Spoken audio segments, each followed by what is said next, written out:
Valorant is a new FPS shooter created by Riot Games that is very similar to Siege in terms of gameplay and similar to Overwatch visually. The game has a broad cast of characters, which we will be covering today. In my testing, I found the stereotypes that I think will stick with the community, so getting us started, we are going to go in alphabetical order. First up on our list is Breach. Breach is a mega alpha male. He is super powerful on offense and can open up angles and corners with his abilities, and is a pure damage powerhouse, his ult being a giant mega wall of fuck you. Most people who play Breach are the hardcore players who are super confident in their ability to peek angles and push onto objectives.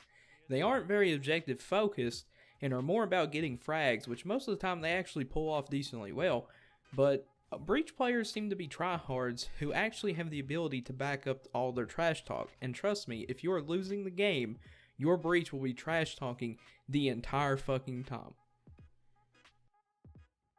Brimstone players are the same type of guys to learn the entire layout of the map just to know which spots are the best to smoke off. They will almost always ult the enemy spawn at round start if they have their ult up, and generally are pretty mediocre at the game. They either like Brimstone because he is simple and straightforward, or because he has Bill's hats from TF2, which would normally cost $4 on the Steam market. Not much to say about Brimstone players. They are normally pretty casual and nowhere near as toxic as Breach players.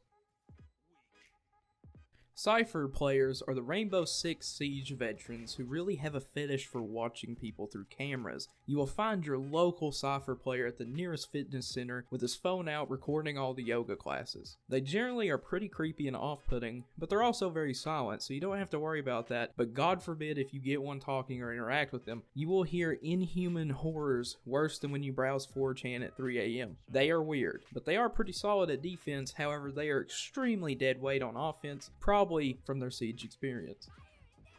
Now, Jet players are a lot like Breach players. They are very confident in their peeking and gunplay and will always lead the charge. The only difference is that Jet players cannot really back up all their trash talk, and in every sense of the word are pretty dog shit. They think they are hot shit and are usually just very mediocre or just straight terrible. If you do see a good Jet player, they are either cheating or they are just a good player whose main was already picked. Jet mains are pretty toxic, especially if you call them out for the very questionable plays, so go ahead and just fucking ignore Jet players.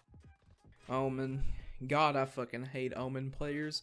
These are the edgelord, Call of Battlefield, World at War tryhards that are trying Valorant out because their professional COD career is in the shitter. They usually are college dropouts that use the current pandemic as an excuse to move back in with their parents so they can spend all their available income on skins to compensate for their horrible gameplay. Omen players are cut from another cloth when it comes to toxicity.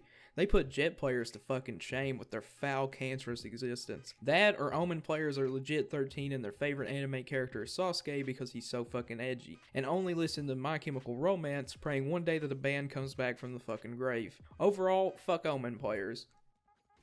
Phoenix players are very insecure about their gameplay and usually only peek when their flashes are thrown and rely very heavily on their ultimate to cover their insane ability to seemingly always choke in any situation that requires even a remote iota of brain power. They usually aren't that toxic, but they are super cowardly and will bait you at every chance they get. If ever there was a coward in video games, it's Phoenix mains. Quote me on that. Raze players are generally the same type of players that play Demo Man in TF2 and Junkrat in Overwatch. They jump grenade and rocket spam hallways till they get kills. They are smart enough to understand Raze is probably one of the most broken characters in the game with her insane splash damage and long range rockets. They typically are actually pretty decent at the game, but they think they're hot shit, which honestly, unlike the Jet players, they have the ability to normally back that up. That or they just like rocket jumping and being an asshole to the enemy team by hiding in angles that are absolutely fucking ludicrous. It's usually one of the two. Oh, Sage. What can I say about Sage? You all know where I'm gonna go. Sage is the George Foreman gamer grill of Valorant, the pocket medic girlfriend from TF2, the medic from Overwatch. Sage mains are typically played by females for some reason, and usually they're very selfless. They rely heavily on their team to carry them, and usually sit back and just try to heal in a corner while hoping they don't have to actually get into a firefight. They're not cowardly like Phoenix, they're just kind of really too focused on staying alive to heal and ult their teammates, which would be okay if they did not all just AFK while staring at the ground, only responding when your brain matter's all over the fucking wall.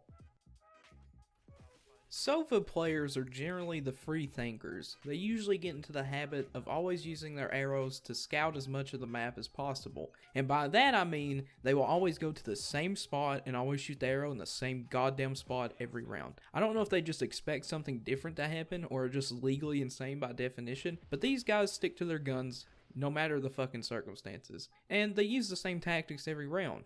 It's almost commendable in a weird sort of way. That finally brings us around to Viper, which has two stereotypes. The first being the new FPS player who has no idea how to manage her poison and resources. They usually stand in place trying to figure out exactly what the fuck their abilities actually do. The other Viper players, however, are silent killers. They are god tier aimers and usually come from a high tier CSGO background. Absolutely carry the shit out of the game, absolutely dominate the enemy team, and crush the entire pub and never say a fucking word. They are most likely sociopaths in real life and are just here to pass the time, and the way they pass their time is by toying with you and your life. God please have fucking mercy on me. And that wraps up our stereotypes of Valorant, at least for the moment. Tell me what you think in the comments below about these stereotypes and if you think they're accurate. Tell me what character you think I personally main, and expect more Valorant content to come. The game is super fun, and I want to thank Riot for giving me the chance to play in the beta. If you enjoyed this video, leave a like. If you didn't, dislike, and tell me what you would change about the stereotypes. Thanks for watching. This is Nate. See you in the next one. Peace. I know it. Talking your shit, fucking your bitch, young foreskin, came with a stick, stuck on my dick, she bit on the tick, told me to go harder, I cannot resist. Talk on the shit, she's my dick, told me she loves me, I threw a fit, clock on my waist, jizz in your face, she calls me your daddy, you cannot relate. Pull on my dick, she calls that date, don't give a fuck about the bitch you just fake.